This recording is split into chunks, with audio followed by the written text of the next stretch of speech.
हम आपसे सवाल करते हैं कि जब भगवान सब जगह है तो क्यों नहीं देखा?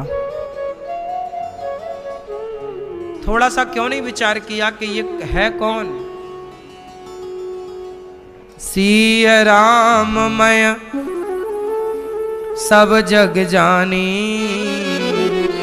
करहूं प्रणाम जोरी जुग पानी। सबने भगवान को देखा है मैया। आपकी माता कौन है? भगवान। पिता कौन है आपके? लेकिन आप कहते हैं हमने भगवान को नहीं देखा। भाई माँ बाप ही तो भगवान है, पर कहाँ मानने को तैयार है ये मन कि माँ बाप भगवान है। आपको तो लगता है कि ये तो इंसान है।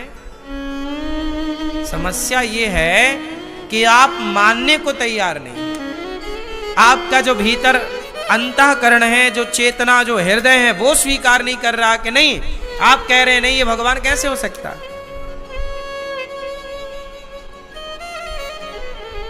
समस्या है। भगवान, आप जैसे मंदिर जाते हो, आपने भगवान को देखा? हाँ या ना? आपने भगवान को देखा?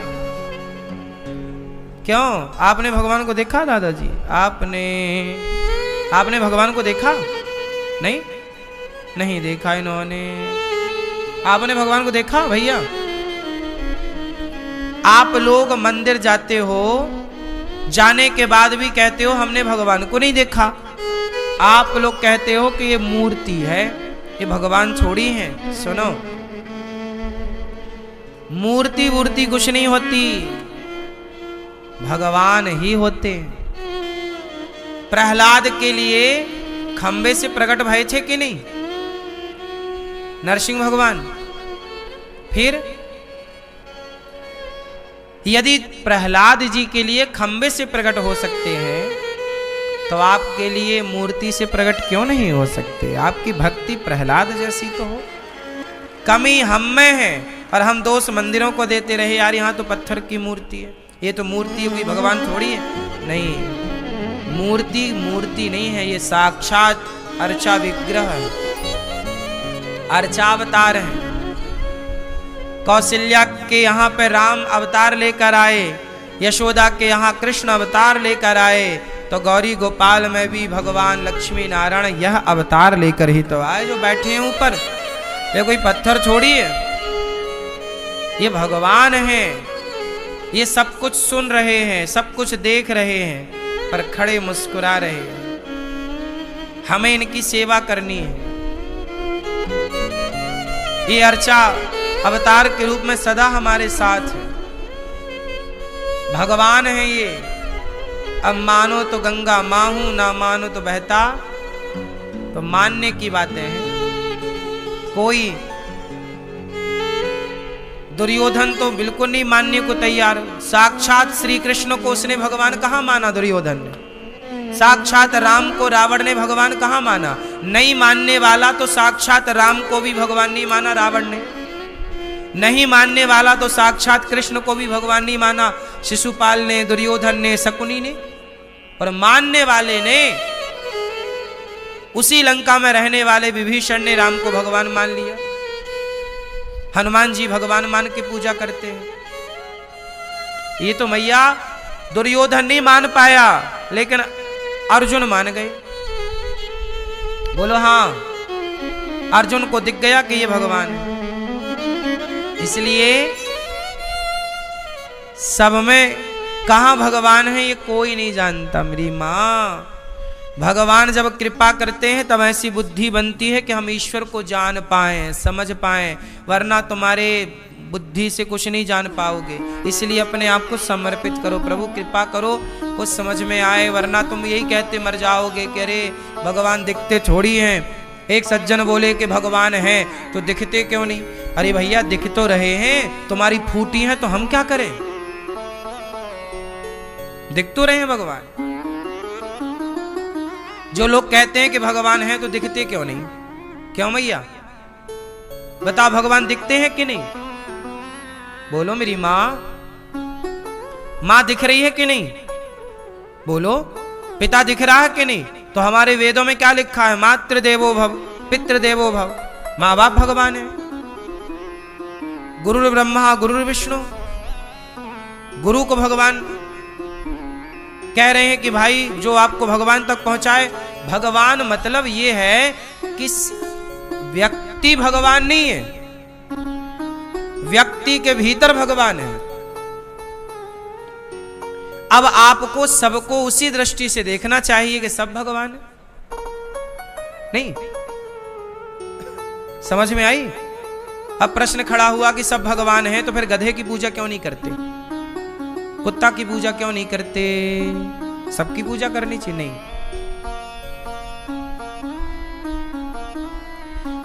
ये बताओ खंबे पे भगवान है, ये प्रहलाद ने कहा।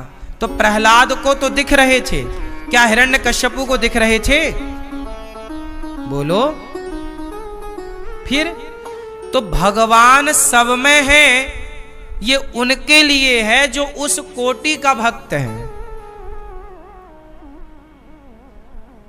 हमें गधे में भी ईश्वर का दर्शन हो जाए, इसमें क्या है? नामदेव जी को गधे में हुआ तो था, कुत्ते में हुआ था।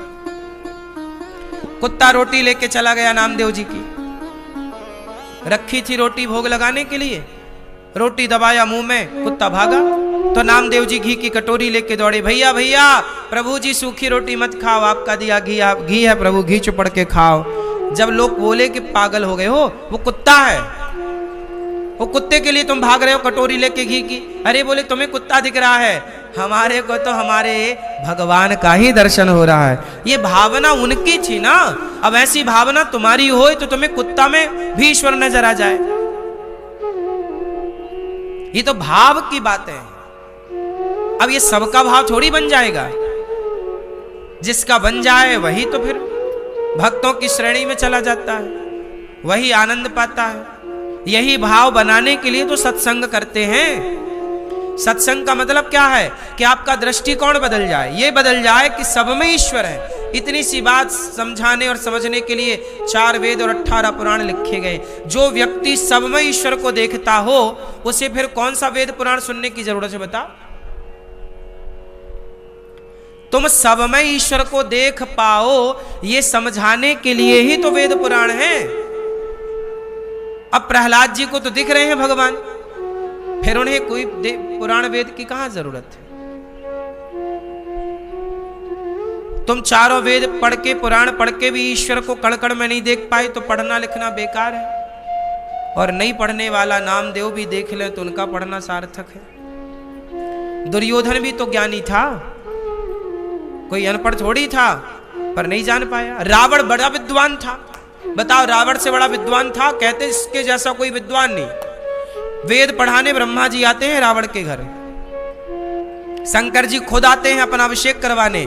आप लोग सावन के महीने में माटी के शंकर जी बनाते हो, शिवलिंग, परंतु सावन आता ना तो रावण के घर में साक्षात कैलाश से शंकर जी आते, खुद आते बैठाता रावण शंकर जी को, साक्षात शंकर जी को, और उनके सिर पर श्रृंगी से और दूध से और पानी से और अभिषेक करता रावण। शंकर जी साक्षात बैठे हैं और रावण मंत्र पढ़ता, अभिषेक चल। इतना बड़ा ज्ञानी।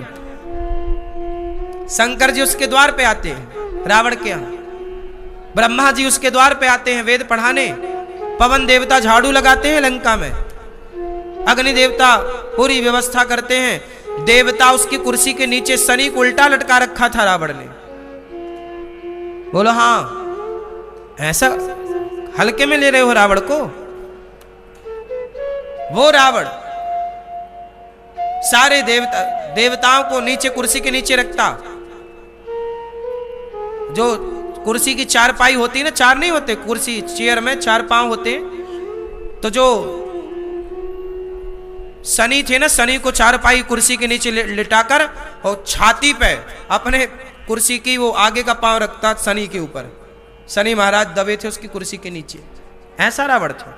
तुम्हें शनि महाराज बड़ा परेशान कर रहे हैं और रावण तो कुर्सी के नीचे लेटाए हैं। ऐसा रावण था, इतना बड़ा ज्ञानी। क्या नहीं जानता था रावण? कौन सा वेद नहीं जानता था, कौन सा पुराण नहीं जानता था? इतना बड़ा अर्थशास्त्री था कि सोने की लंका थी। भाई पैसा है, मतलब बुद्धिमान तो था ही ना, सोने की लंका है। लेकिन वो रावण भी राम को नहीं जान पाया। वो रावण भी राम को, बोलो मेरी मां, वो रावण भी राम को नहीं जान पाया। सोचो। और उसी के लंका में रहने वाली एक त्रिजटा थी, त्रिजटा नाम राक्षसी एका राक्षसी थी, वो भी लंका में रहती थी, वो भी लंका की रोटियां खाती थी। लेकिन वो त्रिजटा जो कि बिल्कुल पढ़ी लिखी नहीं थी, रावण जितना कौन था, अनपढ़ थी, लेकिन वो त्रिजटा राम को जान गई, सीता को जान गई कि ये जगत जननी है। त्रिजटा सीता मैया के साथ अच्छा व्यवहार करती, वो जान गई कि ये सीता मैया त्रिजटा को माता कहती। लंका में एक त्रिजटा ही थी जो सीता मैया का दुख दर्द थोड़ा समझती थी और वो समझाती रहती थी। ये विभीषण की बेटी है, ये विभीषण की बेटी है। सपने बानर लंका जारी, जात उधान सेना सब मारी। ये त्रिजटा ही सपना सुना रही है कि सपने बानर लंका जारी, जात उधान सेना सब मारी। तो त्रिजटा महिला है, स्त्री है, कम पढ़ी लिखी है, लेकिन वो राम को जान गई, सीता को जान गई कि जगत जननी है, जगदम्बा है। और रावण इतना बड़ा ज्ञानी होके राम को नहीं जान पाया, कहता है तू तो वनवासी है। अब बताओ, जिन राम को, अरे और तो रावण की छोड़ो, शंकर जी की पत्नी, मैंने पहले दूसरे दिन कथा सुना दी आपको ये बात। शंकर जी की पत्नी माता सती राम की लीला पर संदेह खड़ा करती है कि ये राम नहीं हो सकते। अब बता, जिन्हें शंकर जी की पत्नी ना जान पाई सती, उन्हें भला हम और आप कितना जानेंगे मेरी मां। हम और आप तभी जान सकते हैं जब खुद राम दया करे, राम कृपा करे।